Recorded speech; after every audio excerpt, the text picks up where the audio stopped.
DM के बुलाओ। देहाती मऊग हाजिर हो। हमरा के देहाती मऊग कौन कहल सरे? रिमांड पर ले ले, अंदर डाल के सड़ा दे।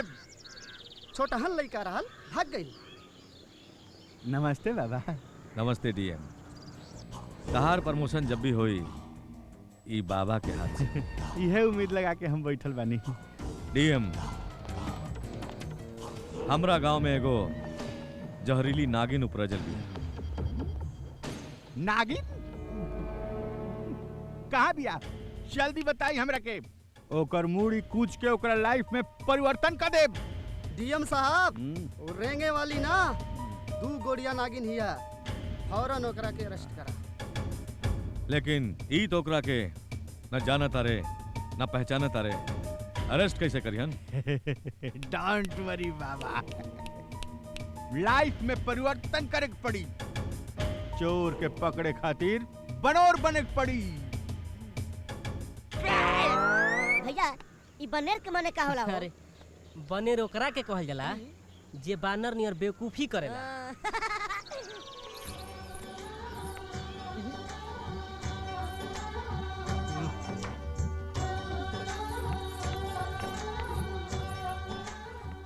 कहो ऐस, तुहार कमर के दर्द ठीक भइल कि ना? हाँ, ठीक तो हो गई, बाकी अब दिल के दर्द शुरू हो गई बा। कमर पर तो चोखा लगैलू, दिल पर का लगैबू? तो हर भैया के प्यार के मलहम है। का हो डार्लिंग, का राय बा? देखो भेजा मत खराब करो। आइल बड़ू कॉलेज में पढ़े तो जा कॉलेज में पढ़े। तो ये बात बा, अभी बताओ। लगौले बानी टाही, लगौले बानी टाही, फंसबू की नाही, लगौले बानी टाही, फंसबू। अरे लागता उहे चिरई हिया, लेकिन कंफर्म तभी हुई जब वो हमरा के फंसावे की कोशिश करी। Excuse me uncle. कहा बच्ची? तनी अपन मोबाइलिया देती, हमार चाची अस्पताल में जिंदगी और मौत से लड़ता रही, हमार बैलेंस से खत्म हो गई, देती तो हम बतिया लेती। हाँ तो एमे कौन बात, बल्ला बतियाला बतियाला।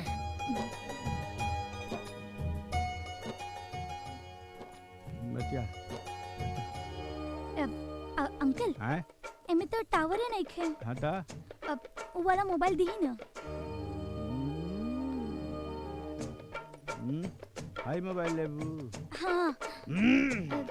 ला ला, थैंक यू। बतियाओ। अंकल तनी एगो पर्सनल बात करे के रहे। अच्छा। हम 1 मिनट में आवता नहीं। अरे हेने 1 मिनट में आप कहाँ हैं? तू मोबाइल चुरा के ढेर बतियालू, अब चला थाना में तू गाना गई है।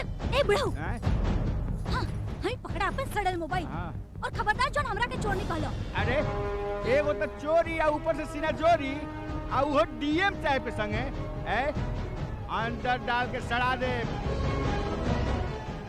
इलाका के सब चोर चाहिए, थर थर कांपे ले सब बाबा के नाम से। अब तोरा दही में तनिको डर नहीं का रे? लाइसेंस पक्का मिलल बा हमरा, फिर डेराई काहे हम? के देले बा? हमार होखे वाला बालम जी। बाबा सबूत का बा? बाबा हमरा दिल में बसल बाड़े। दिखावा।